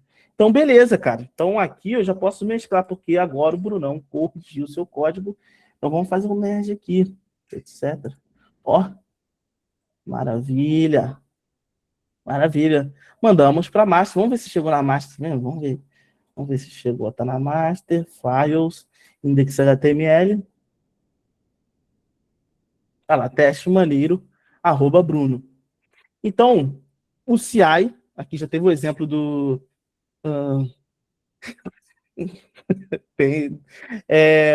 a CI, já mostrei aqui, então seria isso, você garantir seu código, beleza? Então, agora vamos fazer um exemplo de CD. Eu, por exemplo, estou na tela aqui do Argo CD. Essa é uma ferramenta de continuous deployment uma ferramenta open source voltada para o mundo Kubernetes. Não vou entrar a fundo nisso, mas entra no conceito de GitOps, né? Então, voltando aqui no site, GitOps IAC. Então, existe uma operação onde a gente utiliza o Git como fonte da verdade. Acontece muito hoje que, às vezes, por exemplo, você vai lá, sobe uma automação, alguém mexe na mão e gera um problema enorme, cara. Às vezes você tem o famoso DDoS ali, né? Tem o DDoS, então o pessoal vai... Sempre tem um que clica ali na interface, quer resolver um problema, isso acaba atrapalhando, porque você não tem no Git essa realidade. Poxa, aqui eu tenho 10 coisas, mas lá na máquina está aplicado 12. Isso é um problema. Então, esse conceito de GitOps é utilizar o Git como fonte da verdade, e tem essa, por exemplo, essa ferramenta aqui, o Argo CD, que é voltada para o mundo de Kubernetes. Beleza. Aqui, por exemplo, ele fez o deploy de um sitezinho simples, e está o último commit aqui. Eu vou fazer um sync, para ver se ele pega... Olha lá, ele recebeu, viu que tem um novo commit, então ele detectou, cara, tem um novo commit aqui, eu preciso fazer essa mudança. Então ele foi lá, o que ele fez? Ele foi automaticamente, ele já notou essa diferença, ele pegou, subiu um pod novo, o pod novo vamos botar como se fosse, a menor unidade do cluster do Kubernetes. Então, um pod você pode ter N containers, né? Então, por exemplo, como assim, João? Vou explicar rápido, mas não vou entrar nisso, porque aí vamos entrar na Deep Web. Aí, quando vê, a gente está até meia-noite aqui. Mas seria uma forma, por exemplo, você tem aplicação de pagamento e ela precisa rodar um container com Node.js, um com Redis ali para ter um banco de dados rápido, e vai ter um outro container com monitoramento. Então, você faz um pod. Então, sei lá, Payment Service, serviço de pagamento, que é um pod que contém 3 containers dentro dele. Então, opa, deixa eu voltar aqui. Então, basicamente, aqui eu tenho esse pod aqui bonitinho. Vamos ver se ele atualizou? Vamos ver se atualizou. Aqui, ó, teste maneiro, @Bruno. Então, eu tenho a esteira de CI/CD, eu só comitei e fiz o merge bonitinho. Pronto, ele validou meu código tudo bonitinho automaticamente. Quando eu cliquei em merge, ele foi lá, pegou essa alteração e fez o deploy. Nesse caso aqui, ele fez o deploy automaticamente. Mas, por exemplo, você poderia colocar aqui no Argo CD para ele fazer um 5x. Ele faz, né, de x em x minutos, ele vai lá e verifica essas mudanças e etc. Mas, olha aqui, eu já tenho tudo bonitinho, não digitei uma linha de comando, só foquei no código e está entregue em produção. Então, isso seria um dos conceitos de DevOps, de CI/CD. Então, é isso, pessoal. Na verdade, você infraestrutura, o bom de ser dev é que as ferramentas de CI/CD você vai escrever como funciona, mas DevOps é isso. Mas às vezes, dependendo, tu também cai um pouco para dev, né? Às vezes, dependendo, você codifica demais, assim. Depende, né? Eu concordo, mas também entra em... Às vezes, tu acaba também, precisa saber do mundo de dev. Então, mesmo que você trabalhe com infra, pessoal... Eu, por exemplo, acabo desenvolvendo. Então, eu desenvolvo em Python. Tem coisas que já resolvi muito problema com JavaScript. Às vezes, você escreve Shell Script. Então, acaba caindo também para o mundo de dev. É sempre bom conhecer, ter esse background de dev. Então, fui ali para a infraestrutura, posso rasgar tudo que eu aprendi, que vocês vão ter que codar bastante, entendeu? E muito YAML. Aprenda o YAML, importante. Você vai ter que aprender YAML, que é o que mais utiliza ali, que é uma forma fácil ali, uma forma declarativa de você escrever suas coisas. Um arquivozinho, tipo Markdown, assim, vamos colocar. Uma estrutura simples, que você pode criar listas e etc. Então é isso. Então temos o CI/CD, tudo perfeito, tudo bonitinho. Espero que vocês tenham entendido. Então vamos voltar aqui pro slide. Deixa eu ver olha aqui. Beleza, falta... Tá bom, mas como eu começo? Então, como é que eu começo? Então, você começa Linux, pessoal. Linux não adianta correr. Às vezes você pode gostar de Windows, que é praticidade, etc. Entendeu? Então, Linux. Não adianta correr, que vai te perseguir, vai chegar algum momento que você vai empacar, porque você não aprendeu Linux lá atrás. Entendeu? Então, aprenda, porque você precisa estar perto do seu ambiente produtivo. Então... você vai usar o Windows. Aí, quando chega a parte de fazer o deploy, você usa Linux. Aí você, putz, aqui na minha máquina funciona bonitinho, mas quando chega no servidor Linux não funciona, você precisa estar perto do seu ambiente produtivo. Então, utilizem Linux. Linux é vida, aprendam, vale a pena. Mais de 70% da internet aí roda em cima do Linux, não adianta fugir, entendeu? Aprendam fundamentos de rede, importantíssimo. Aprendam rede TCP/IP, conceito de firewall, camada OSI, etc. Toda essa teoria, aprendam, porque quando você chegar lá na frente, você vê que muita coisa não faz sentido. Foi porque você, às vezes, não aprendeu o fundamento, e realmente faz muita falta. Então, tipo, por exemplo, tem muita coisa que eu tive gap em redes, então eu tive que correr atrás do meu prejuízo. Então, por exemplo, dediquei ali, né, poxa, que parte, sei lá, por exemplo, sei lá, de Firewall, por exemplo, deixa eu entender mais aqui, pô, redes TCP/IP, load balance, algumas coisas não faz sentido. Então, vocês precisam aprender esses fundamentos, porque senão vai chegar na parte do Kubernetes, você vai achar que isso aqui, mano, isso aqui é magia, vai achar que isso aqui é magia. Então, por favor, aprendam Linux rede. Então, beleza, Linux rede, próximo passo, aprenda Python. Aprenda Python. Vocês irão desenvolver, mesmo que desenvolvendo para infra, vocês vão desenvolver, então vocês vão criar automações, então, por exemplo, você vai lidar com observabilidade, etc. Você precisa entender ali, às vezes, como consumir uma API, você fazer uma pequena automação que vai fuxicar um arquivo X e vai alterar, entendeu? E, pô, eu trabalho com muito Python no dia a dia, consumindo API, enviando requisições para as ferramentas. Lembre-se que no CI, você ali tem integração entre as ferramentas, então você precisa, né, você às vezes vai acabar desenvolvendo alguma coisinha, aprenda o Python, porque você, não adianta, o Shell Script é vida, salva muita coisa no dia a dia, é muito boa, a Shell é vida, né, Shell é vida, que é mais fácil que o Shell, vem do Linux, é uma linguagem de scripts ali que você pode usar dentro do Linux, e o bom é que ela é nativa, nativa, e é mais fácil de você fazer as coisas ali dentro da máquina, não tem dependência, não tem nada, é só você escrever, então Shell é vida mesmo. Aprendam Git, GitHub, então não precisa ser necessariamente GitHub, mas é a ferramenta mais famosa, mas tem outras ferramentas como Bitbucket, GitLab, tem outras também que agora eu não lembro aqui. Aprenda alguma plataforma dessa de hospedagem online, e o Git, cara, você precisa entender, trabalhar com branches, etc. Foquem nas bases, pessoal. Essa aqui é uma ordem bacana para você seguir. Depois você aprenda um Docker, que é uma forma ali de você criar ambientes isolados. Por exemplo, você tem a VM, que é uma máquina enorme, você tem que dar boot e etc. A grosso modo ali, seria o Docker, seria uma forma de isolar recursos na própria máquina. Então, você tem ambientes isolados ali com o mínimo. Por exemplo, eu tenho um container de Node.js. Esse container vai ser uma imagem ali pequenininha, que ela vai ter somente o necessário para rodar apenas Node.js. É isso. Não tem, não, vamos colocar aqui um Visual Code, não. É focado para esse mundo de microserviços e só tem o Node.js. Outro pilar importantíssimo, aprenda cloud, não importa qual. Todos embaixo dos panos são, assim, é o mesmo conceito. Então, a diferença é como se fossem lojas. Você tem um cloud provider da AWS, você tem os serviços da OCI, e cada um tem seu ponto forte, e etc. Mas aprendam cloud, aprendam.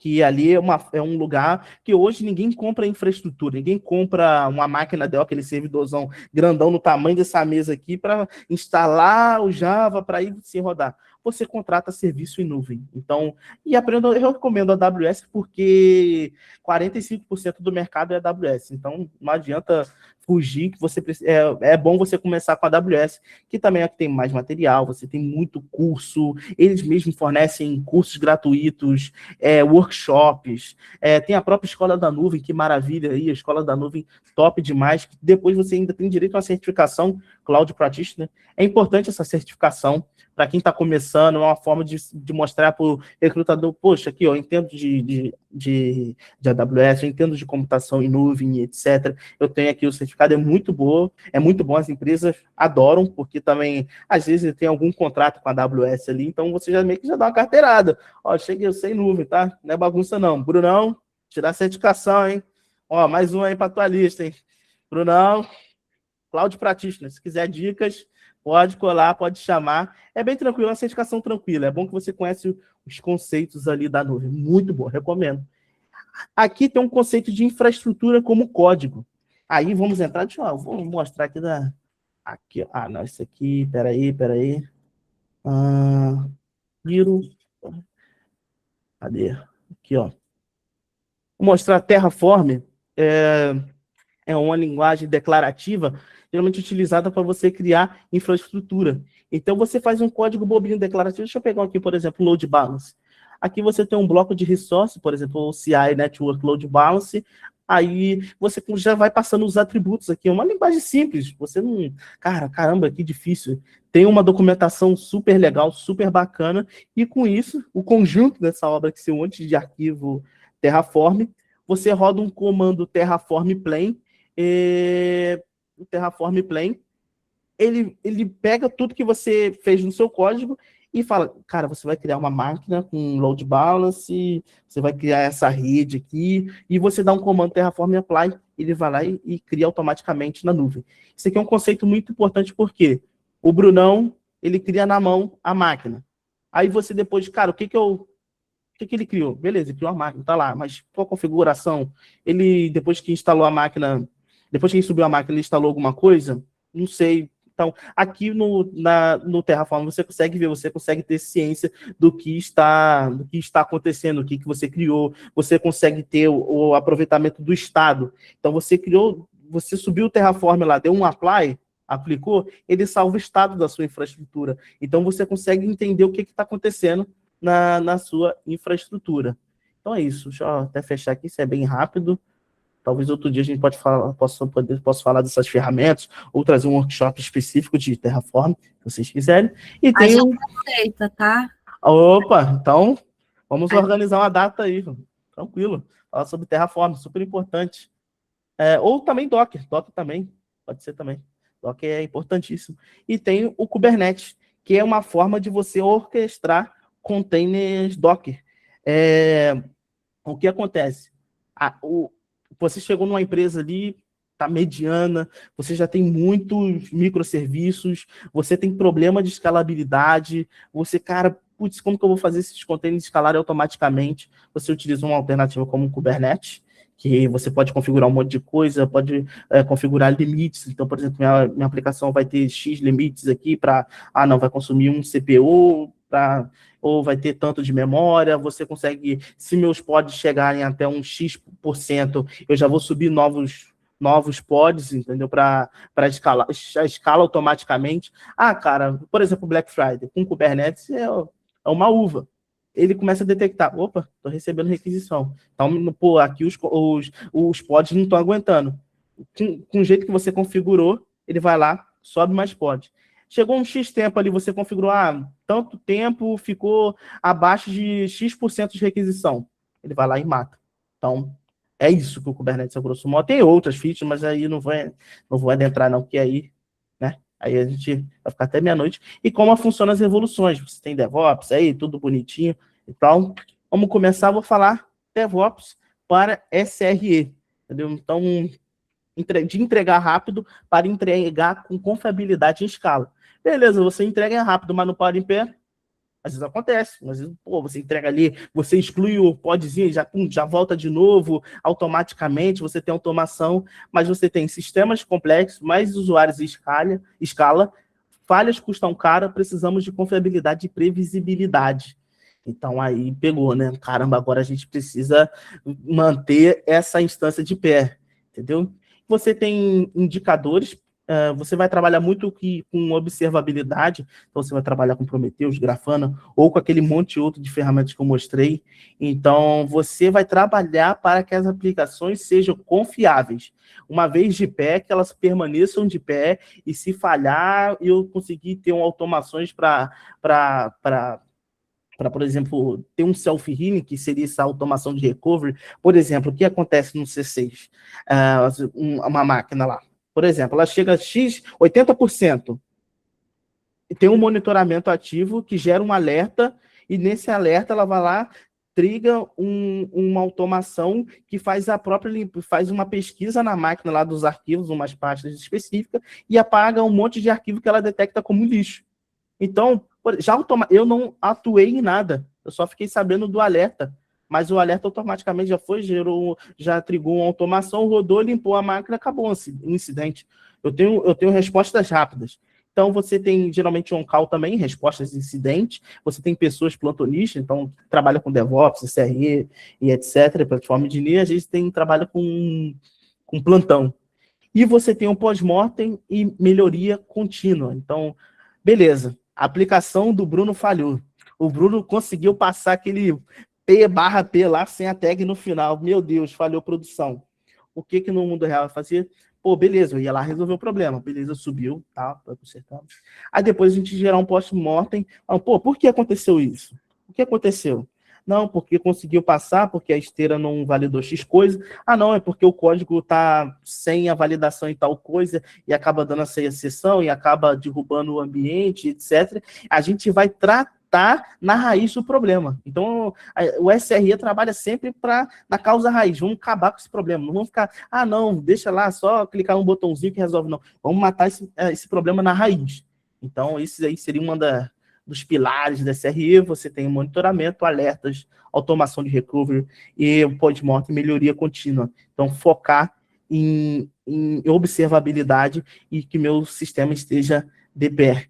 Beleza? Então, vamos lá, um dos indicadores aqui simples, que às vezes acaba entrando nesse mundo, é o SLI, que é o Service Level Indicator, métrica real medida no sistema, tempo de resposta, erros e disponibilidade.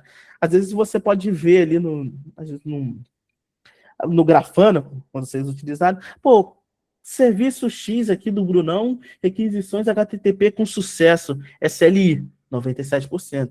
Métrica real medida no sistema. Então, beleza, 3% ali a gente sabe, né, que tá zoado.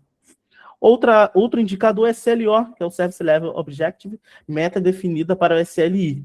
Então, por exemplo, eu tenho uma meta aqui de 95%.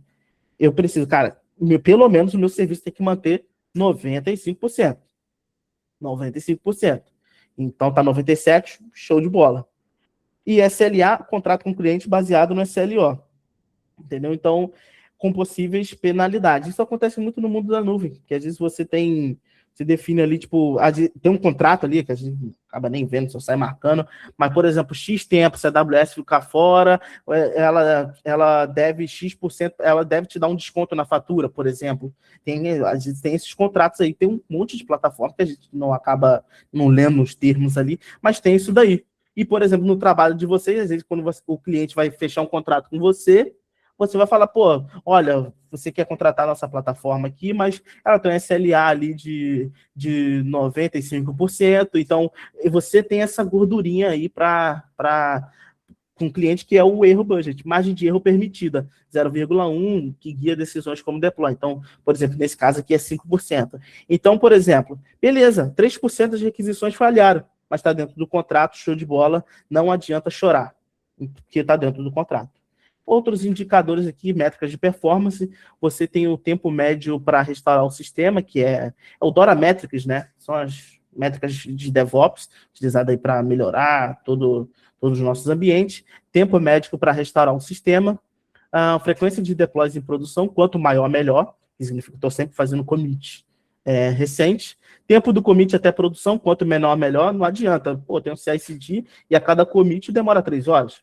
Então, eu preciso reduzir esse tempo, e tem o percentual de deploys que geram falhas ali, quanto menor, melhor, que é o DORA, o Change Failure Rate.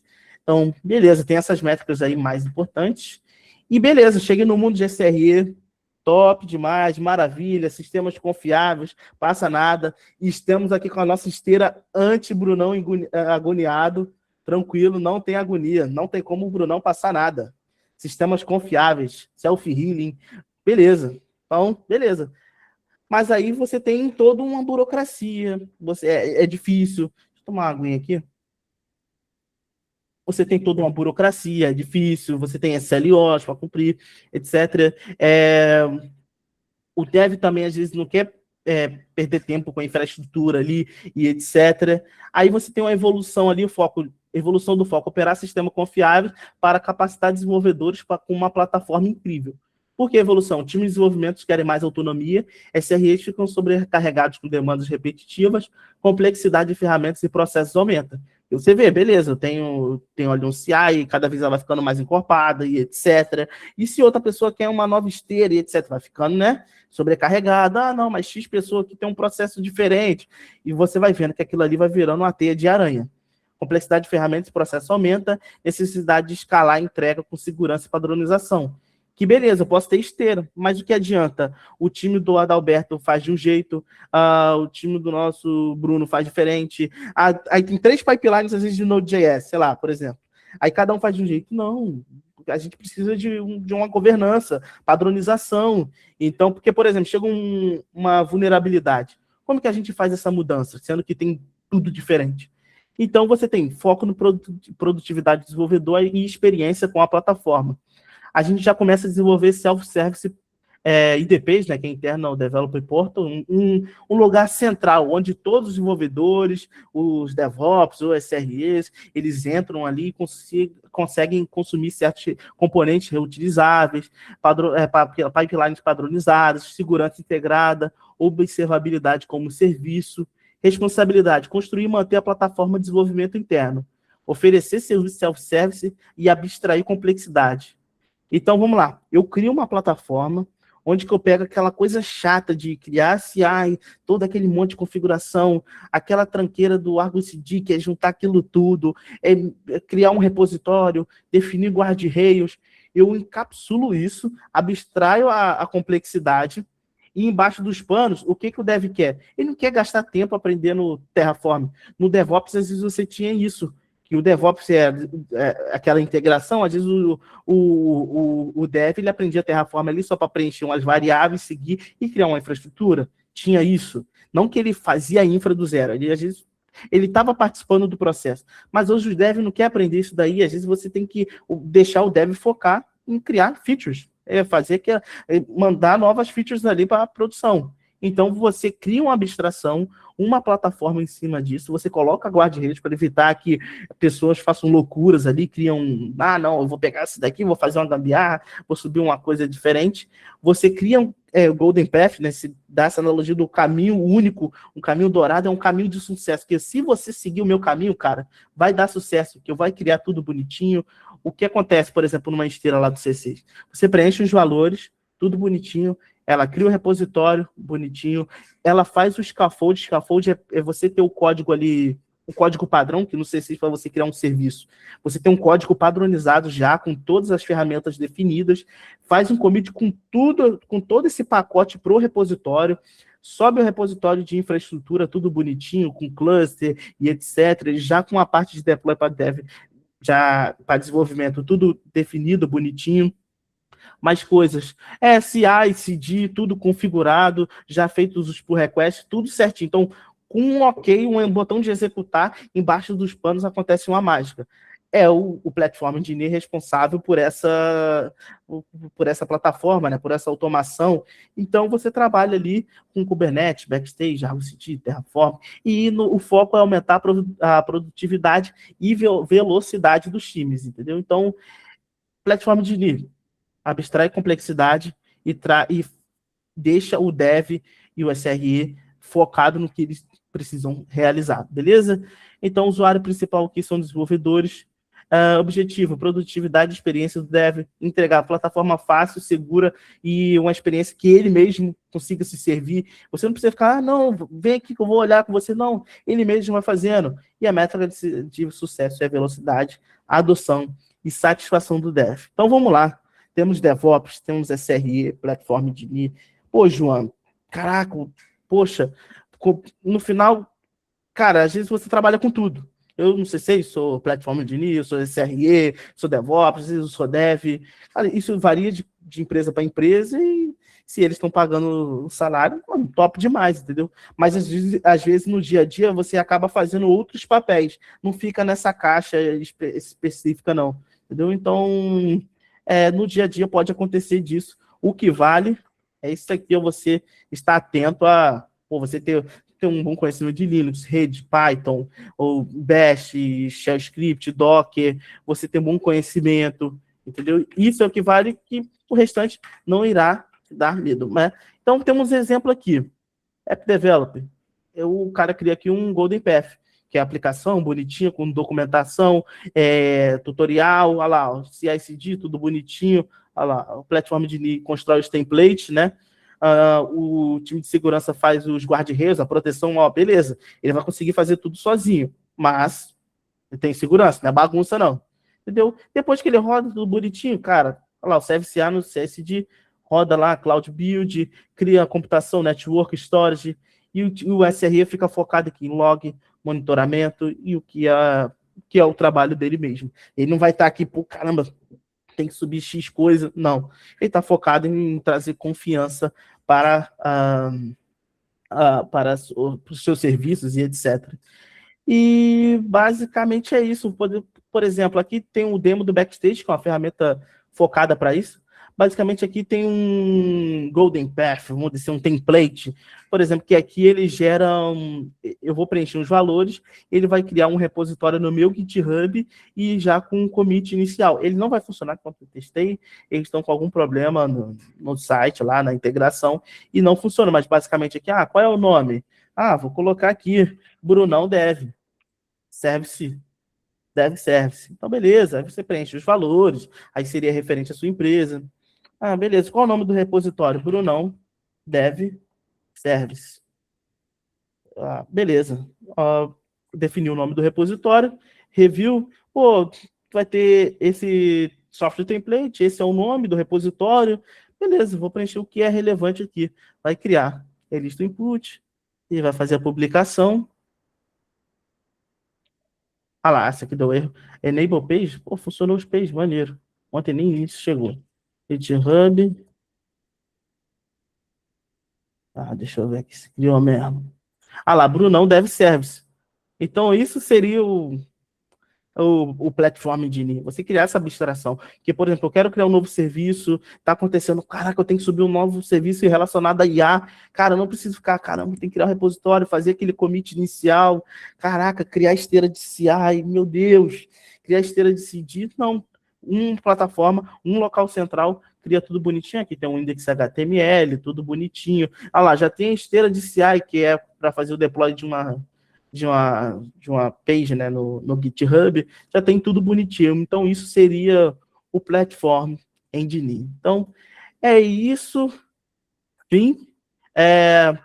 Recomendo aí para a galera que tem interesse nessa área, aprendam os fundamentos, bonitinho, tudo. Não pulem, porque às vezes vai fazer falta, vão ficar nervosos quando chegar numa produção, caramba, tome cuidado com a IA, então a IA é maravilhosa, utilizem, mas, tem um tempo livre, tem meia hora ali no trabalho, vou tirar aquele gap lá, que, poxa, eu não sei o que é arquivo YAML, pede para a IA, como que é arquivo YAML, etc, tome cuidado com a IA, façam projetos, coloque no GitHub, suba uma instância com Terraform, ou faça algum shell script, faça com uma rotina de backup, suba uma máquina que tem uma rotina de backup lá, um cron job configurado, sei lá, façam projetos. Porque isso vocês vão conseguir tirar o ferrugem, né? O problema que você vai passar na empresa, você vai passar em casa. Então, você estaria preparado para o mercado. Entendeu? Então, façam projetos, eu recomendo pra caramba. Tome cuidado com a IA. Tirem o gap de vocês, que às vezes você sabe, às vezes, sei lá, Python. Mas, poxa, cara, tem tal parte ali que eu tô sempre com dúvida. Corram atrás, tirem esse débito técnico. E é isso. O pessoal tem alguma dúvida? Tranquilo? Juan, animal, cara. Aula demais. Quem gostou aí, deixa um emoji aí pro João. Joga aí na tela, quem gostou. A Clara tá pegando aqui, ela vai fazer todas as perguntas do chat. Boa. Mas eu vou fazer aqui só algumas perguntas de corte, entendeu? Aquelas polêmicas, entendeu? Ele arrasou. Eu mandei pro Fina, hein? Caraca, brabíssimo. Fino não pôde entrar, mas ele falou, meu filho sabe muito. Imagina o filho. Caramba. Aí é muita resposta. Primeiro corte, João. Vamos. Se você esquecesse tudo hoje, João de 0 a Júnior, o que você faria no caminho de DevOps? O caminho de DevOps? Cara, eu focaria muito em aprender Linux, aprender redes e... Linux, redes, seriam, de início, 2 pilares ali, fundamental, porque aprender também Shell Script, que faz parte desse ecossistema Linux, então seria 2 bases ali, fundamental para esse mundo de DevOps, Cloud Native, e é uma habilidade que, se você não tiver afiado, depois dá um friozinho na barriga, você não entende muita coisa. Então, Linux e redes é algo que eu focaria demais em entender como funciona aí, beleza? Boa. Segundo aqui que não pode faltar é Vibe Coding. Melhorou sua vida ou te trouxe mais trabalho como Roda DevOps? fogo, proibido, Vibe Code, proibido. Proibido. Brincadeiras à parte, pessoal, brincadeira. Eu utilizo, mas utilizo com parcimônia. Tome cuidado, pessoal. Tome cuidado, eu utilizo no dia a dia e tem me ajudado, sim. Mas tem outras... Engraçado que para o mundo, às vezes, de cloud, às vezes não tem... Chega alguns momentos que nem realmente você tem que pensar e partir para cima, entendeu? Mas em alguns momentos, sim, tem ajudado.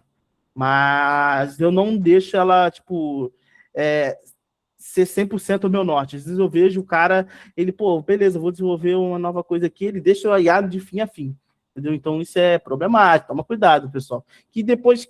E aquilo vai gerando ansiedade. Se a IA está fazendo tudo para você, você não entende nada, você também não corre. O problema não é ela fazer por você, você precisa correr atrás do que é, porque às vezes no dia a dia, a empresa te passa uma tarefa, você está naquele sanhaço. Meu Deus, o que eu faço para entregar? Você faz, utiliza a IA, mas você corre atrás ali daquele conhecimento, não deixa esse débito técnico, que isso aí no futuro pode trazer muita ansiedade. É isso. Boa. É isso. A última para as perguntas do chat. A gente sabe que o pessoal de TI ama construir e fazer tudo. Se você der 2 coxinhas e um monstro, está todo mundo trabalhando. Mas se você passar assim, qual a média salarial de júnior pleno e o pessoal que é sênior na área de DevOps, só para o pessoal ter uma média, você pode vender o carro velho para investir nisso, vender a casa, como é que a gente faz? Poxa, a média que eu vejo, por exemplo, um DevOps júnior, seria pelo menos aí de início uns 4 mil, mais ou menos aí. Isso varia também, porque, por exemplo, tem salário de São Paulo, às vezes você está trabalhando de uma empresa, de outro lugar, uma empresa menor, entendeu?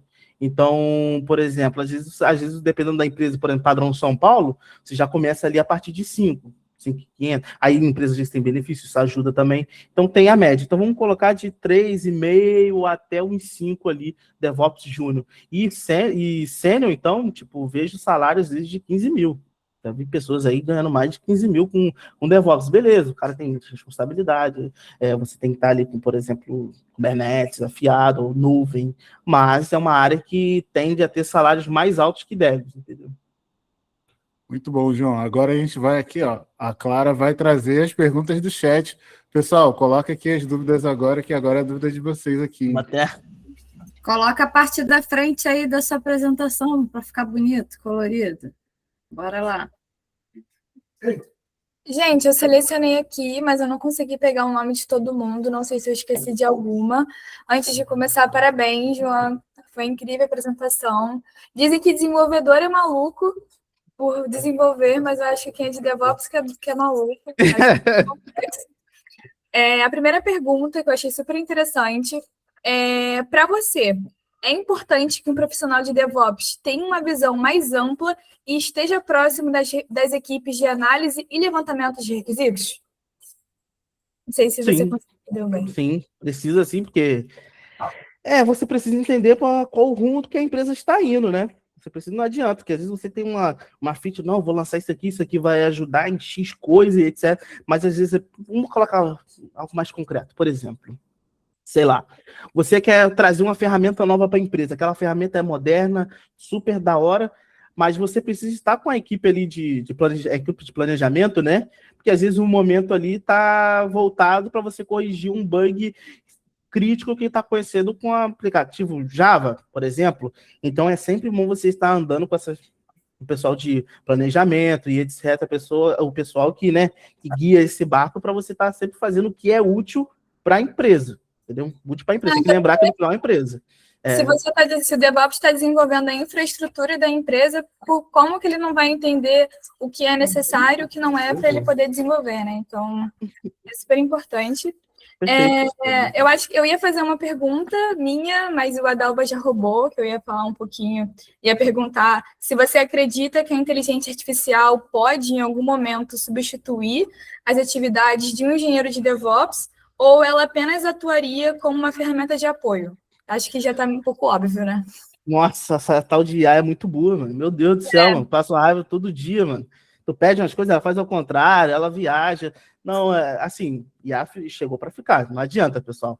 Mas é uma ferramenta de apoio, entendeu? É uma ferramenta de apoio, é uma ferramenta de produtividade. Por exemplo, às vezes você tem uma feature ali que você vai levar 3 dias, você sabe que você tem que fazer, mas porém você digitando ali, etc., vai demorar 3 dias. Você utiliza a IA, você sabe o que ela está fazendo, você consegue entender. Então, por exemplo, você faz em um dia. Então, é uma ferramenta que veio para auxiliar.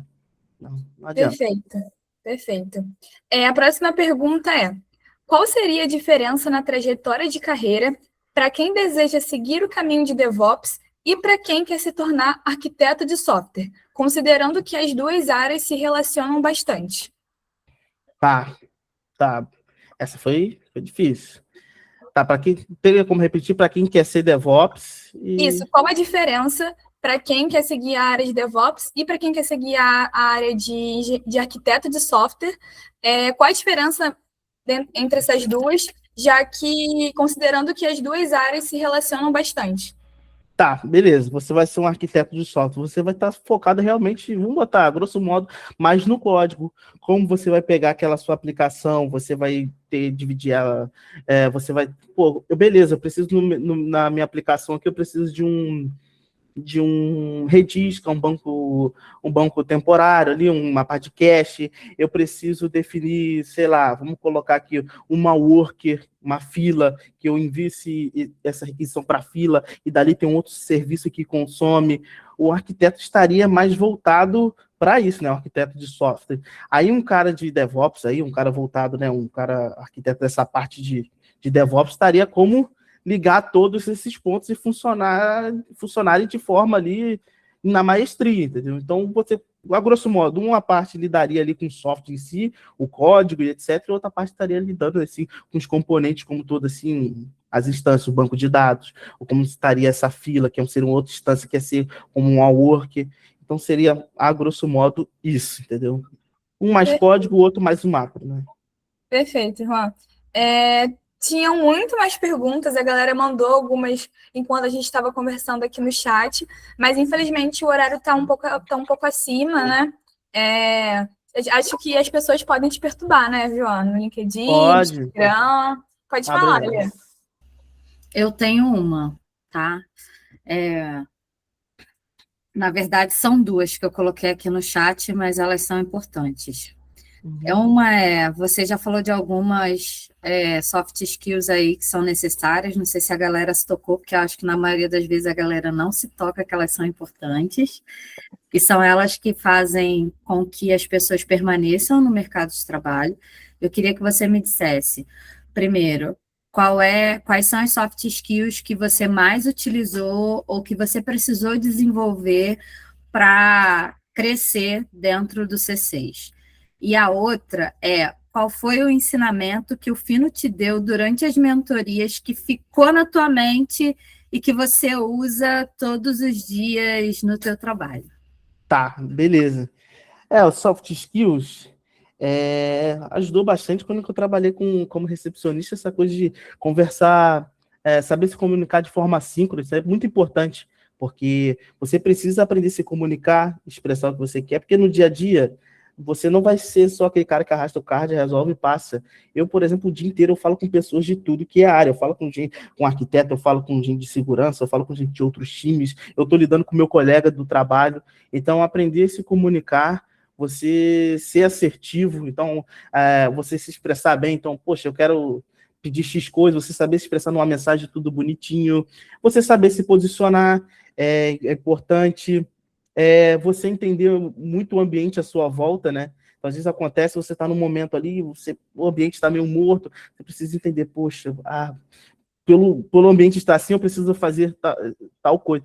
E entrosem, pessoal, conversem, né, melhorem a comunicação, aprendam. Essa coisa de se comunicar foi fundamental sabe? A gente, às vezes, a coisa a vida é engraçada, né? Trabalha com esse tempo todo de recepcionista, eu fico, não serve para nada, só me ferrar. Não, no final, cara, tem que se comunicar, DevOps, todo mundo, você está lidando com outras pessoas, você está alinhando, então, por exemplo, você está com um time de alinhamento, você está com um time, às vezes, de segurança, você precisa alinhar, você precisa conversar. Então é isso, comunicação, né? Outra coisa, o Fino, o que o Fino deixou, assim, né, sementinha, seria o pensamento crítico, né? Ele fala muito, qual problema você quer resolver, entendeu? Qual o problema? Depende, etc. Esse pensamento crítico ficou, porque no dia a dia, beleza, isso aqui funciona, mas para que isso daqui? Então vamos botar no caso real, beleza, a ferramenta é maravilhosa, linda, é o que acontece às vezes com o cloud, pô, ela é ferramenta linda, não, mas eu tenho essa opção mais barata, pô, eu posso fazer X coisa, diferente, etc. Você precisa ter o pensamento crítico é um pensamento ali fora da caixa, etc. Então, é isso. Espero que eu tenha respondido. Não sei se ficou uma pergunta para trás. Foi ótimo, obrigada. Eu fiz essas perguntas para o João, gente, porque o meu trabalho é esse, né? Trabalhar competências com as pessoas. E o quanto que elas são importantes e o quanto que elas fazem com que as pessoas evoluam. E às vezes a gente não dá ideia para isso, né? A gente acha que é balela, trabalha com tecnologia e é só isso. Só que não é só isso, porque nós não somos uma coisa só. O João mostrou várias coisas aqui, principalmente o olhar sistêmico para todos os problemas que estão rolando no entorno. Eu poderia citar um monte de competências aqui. E eu falei para ele, antes de todo mundo entrar, que eu ia sair para buscar meus filhos. Estava tão bonito, estava tão interessante que eu não consegui sair. Minha mãe vai me matar, tá? Só para dar os parabéns, porque assim, eu sempre tive muito orgulho de você, da sua trajetória. Eu acho que é importante reforçar isso aqui, do quanto que você evoluiu e do quanto que é bom te ver aí sendo promovido, galgando outros patamares e compartilhando conhecimento de uma maneira tão responsável, tão genuína e com tanta alegria, sabe? Teu olho estava brilhando, você sorrindo, então foi demais. Obrigada. Muito obrigado. Nossa, muito obrigado pelas palavras, fico muito feliz. É maravilhoso compartilhar aqui o conhecimento, foi gratificante. Agora fiquei meio sem palavras, você que me quebrou ali, calma. Assim, né? Deixa eu ver desconcertado. É isso. Oi. Pode falar, João. Não, beleza. Queria agradecer a presença de todos. Tem uma mensagem aqui, amigo Calixto, tem alguns amigos que estão participando aqui, até minha esposa, o Henrique Avelino, que foi o PO que eu tive na Engie, os melhores POs do mundo, uma pessoa incrível, de grande coração. Sou muito grato de ter no meu primeiro emprego um PO maravilhoso, entendeu? Um cara 10, assim, sabe? Agora fiquei meio desconcertado, assim. É isso. Quero agradecer a presença de todos. Pode me chamar no LinkedIn. Quiser conversar um dia, vamos marcar, bater um papo, explicar alguma coisa, explicar outras coisas mais a fundo de como entrar na área, etc., tutorial, sei lá, pode chamar. Não tem problema não, pessoal. Não vou morder, tranquilo, sou 10. É isso. Tá vendo aí que ele disse, né, gente? Depois a gente vai fazer uma série com o João, hein? Mas, aproveitando que a gente vai fazer uma série, eu já quero deixar um aviso que na próxima semana, na quarta-feira, a gente tem também aqui uma conversa com o Arthur, tá? O Arthur também é engenheiro sênior, vai falar sobre inteligência artificial, então fiquem ligados, a gente vai passar os contatos. Depois também, quem se inscreveu no Luma, a nossa manager ali, Clara, vai mandar link para vocês para entrarem na nossa comunidade, para vocês estarem sempre recebendo os avisos.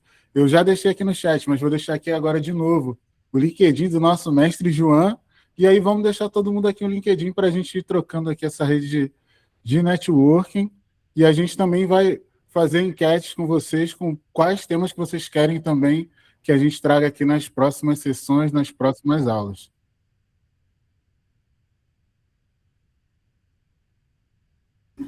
Pode falar, Cláudia. Adalba, depois a gente pode, esses links do material do Fino, o link até mesmo da comunidade, a gente pode encaminhar tudo pelo Luma, né, para a galera poder acessar. E, inclusive, a gente vai encaminhar o próximo encontro, que já é quarta-feira que vem. Então, já deixa na agenda, vai ser no mesmo horário, acredito eu. Mais informes a gente sempre vai encaminhar por e-mail. Hora da foto. Cadê, gente, a cara de vocês? Eu quero ver todo mundo sorrindo de novo, para a gente poder tirar foto. Caraca, o João estava falando, eu não tinha visto, o Marcos está aqui, eu tô, quem é esse Marcos Vinícius? Aí agora o Sérgio abriu a câmera, agora que eu tô vendo quem são as pessoas, porque eu lembro do nome, mas eu não lembro do sobrenome, então Olá, como é que eu vou saber quem são? Ai, Railinda também está aqui! Ai, gente, muito bom ver vocês. Henrique, obrigada por ter entrado também.